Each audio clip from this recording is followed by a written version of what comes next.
Well, welcome to a quick show for Cooking with Bill.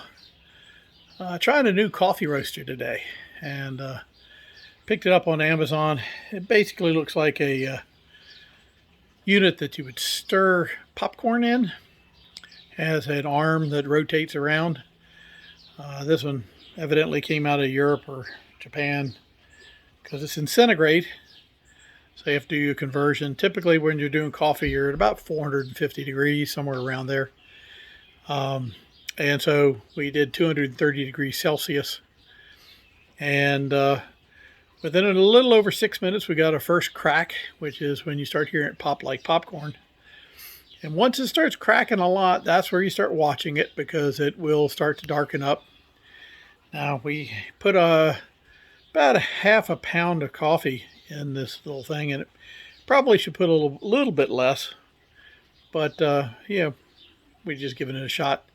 I think it's like 160 grams, something like that.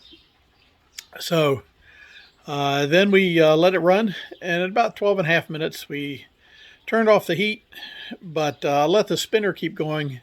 That's probably my mistake. I should have just taken it off the heat completely.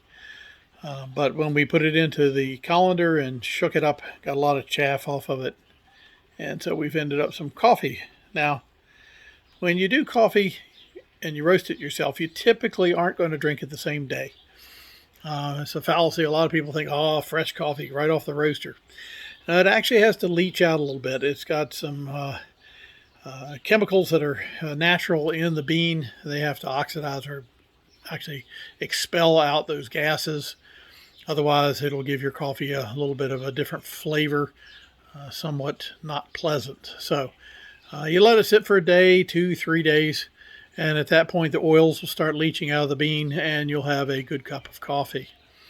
I'll let you know how this one tastes on another shorty, but hope you enjoyed. Thanks for coming to Cooking with Bill. If you haven't subscribed, please do. If you like us on Facebook, and I'm also on Instagram and on YouTube. So come find me and watch what I'm doing.